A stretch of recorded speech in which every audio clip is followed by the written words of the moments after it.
3, 2, 1, CHAMPS.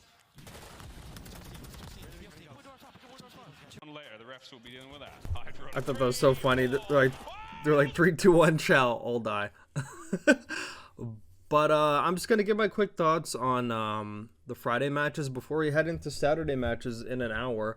I was only able to watch 2.5 of these games on Friday, but I was able to kind of catch up or get these highlights playing as I go through shit. So as we all expected, NY beat London. Wasn't really a surprise. There could be shockers at tourneys, but that was one of those matches where it was a foregone conclusion.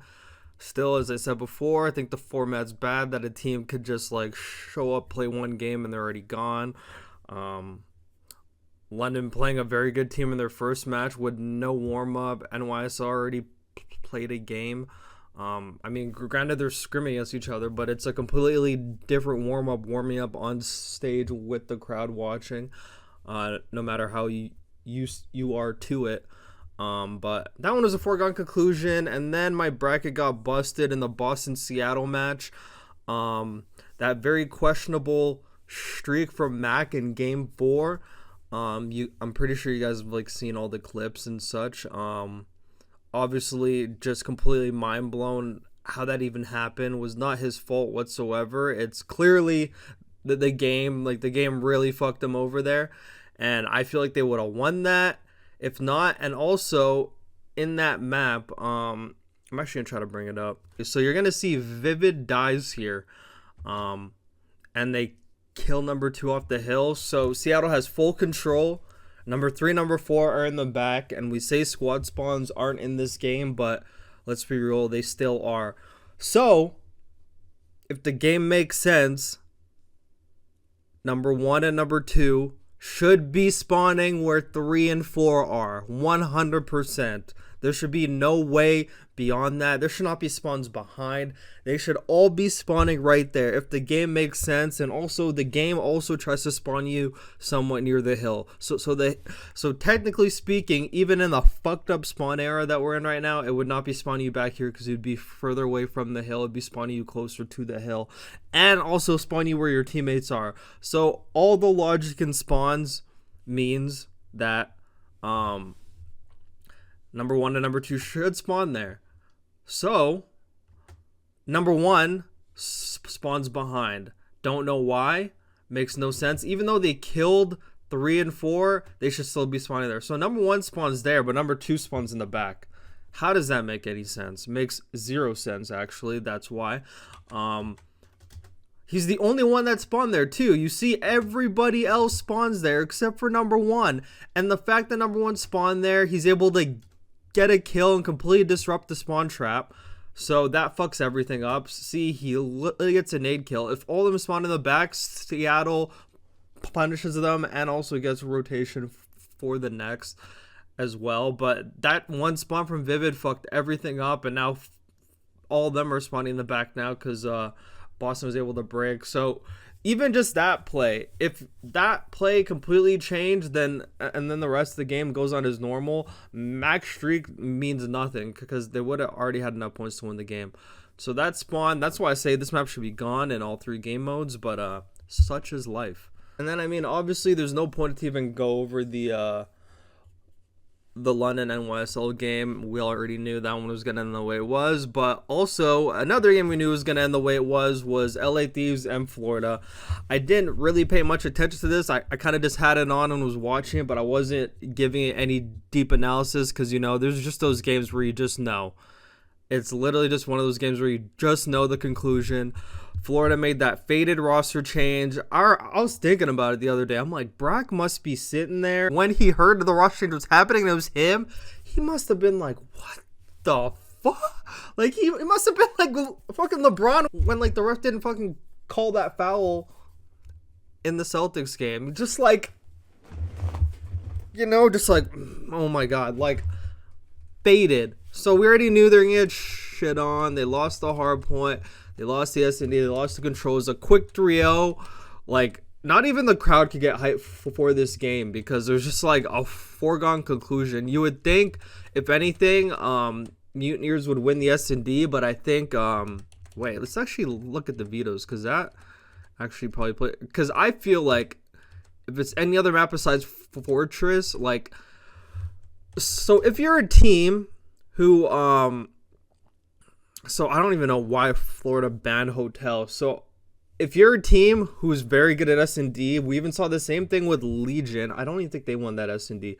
But like, if you're a team who depends on basically like the 2-3-5 and the S&D, Fortress is like the map that makes it as even as possible for teams strong on S&D and teams not as strong as at S&D. And the fact that they played Fortress kind of put things at an even playing field. They could have played any other S&D map and they probably would have won, I guarantee it.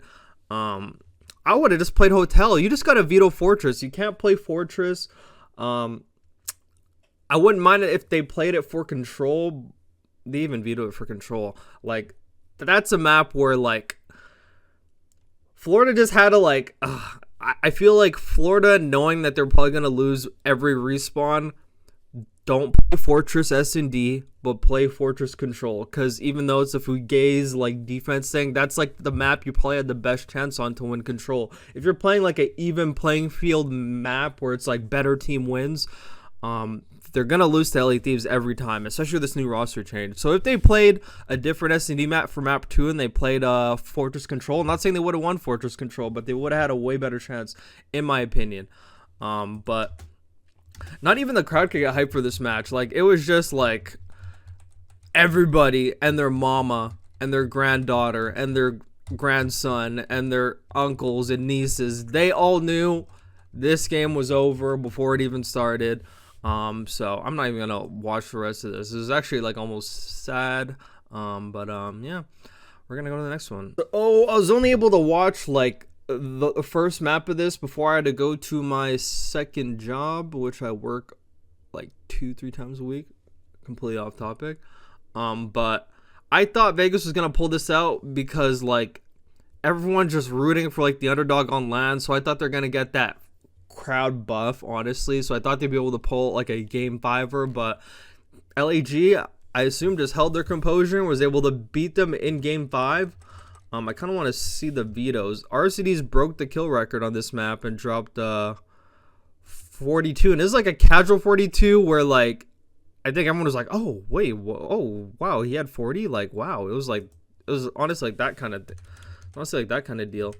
So you want these vetoes? I actually think were pretty good. Actually, I think these vetoes were pretty good. I feel like this is a pretty even playing field of maps for Vegas to win on. I actually don't mind this at all, but I guess they just couldn't pull it through.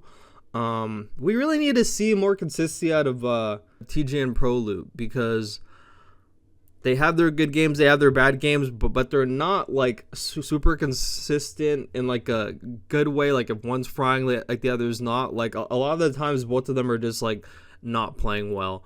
And we see more consistency out of Temp and Clayster. Yeah, I don't know. They just need, I mean, we all talked about how like they need like a team house together, or even just to all be in the same room, but that's just online matches. But I feel, I mean, talking about Vegas and roster changes and them trying to improve, knowing the organization that they have and all that stuff is almost kind of like beating a dead horse. But my pick'ems got ruined. I thought like they're gonna get the crowd buff. We're not gonna get much into this series. I'm pretty sure like just like the better team won anyway.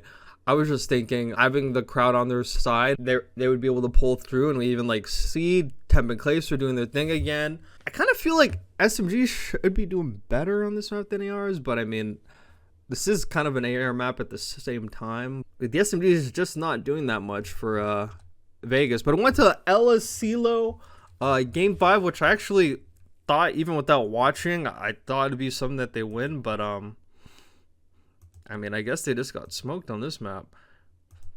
LAG is actually pretty good on this map because they had like the 4-0 lead against FaZe on this map, and then like they fucking trolled it. So I think this is actually like a good map for them if they aren't trolling. And yeah, pretty surprised Vegas lost that S&D, but you know, happened, whatever. And then my bracket was once again busted because I thought NYSL was going to pull this out against Thieves. I thought they'd be able to at least take both the respawns, or I mean both the hard points, and at least make this a 3-1 game. But LA Thieves proves that they're a different LAN team, not really not really an online team. Don't blame them. They're in LA. Most of the other teams are in Texas or East Coast, so probably aren't getting the most favored servers in online matches. But when they come on LAN, every one of them is super comfortable and they just play well, and like they usually make runs on LAN, so that's good for them. I mean, I'm not sure it'd be a LAN team than an online team anyway. So yeah, so NYSL was up. I actually kind of want to go to the listen-in with Hydra and them, because Hydra was actually coming very well. He was almost like an IGL in this. Like, they had like an 80-point lead. He was like, stay calm. Everyone stay calm. We have a lead. Chill. Like, play your game. Play some kills. Like, you know, not trying to get frantic. He was doing his thing, and they gave up a 80-point lead. The Thieves were able to beat him on the back of P2, and then after NYSL rotated to P3 before them, but Thieves were able to break it, and then they just chained and they just broke down, and Thieves won that match. And after they won that map, they kind of just cruised on with this one. But we're gonna go into the listen-in before I complete my thoughts.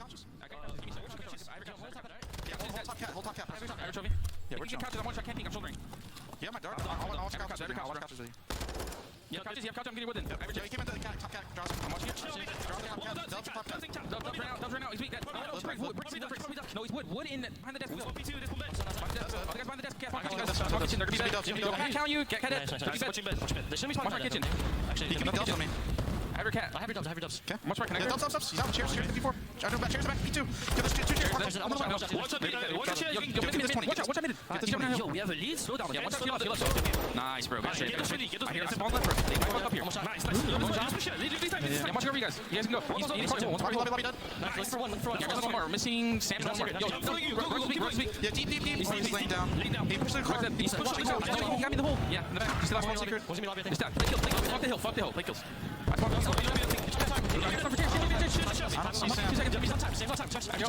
Lobby heady weak. Lobby? Oh yeah, he went to the chairs. Pretty sure. Most of the time weak. Whole wall. Keep your head. Watch absolute He went to the nice. I actually love that. Watch the chairs, guys. Take me chairs. Secret. Steps. He went secret.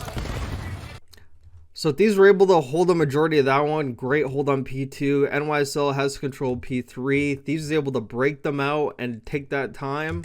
And then they're actually able to work this and break them on P4 as well. So they broke them back-to-back hills and held P2. So they just had a great chain of events and were able to actually just like take this. And then to rotate that one, broke him again. So great game out of Thieves, and they won that game. And I think that was like the swing thing. I feel like if NYSL won this, maybe this year could have gone a bit differently. Thieves would have won game 2 and game 3 maybe, and then NYSL wins game 4, and then we get a game 5 where it's anyone's game.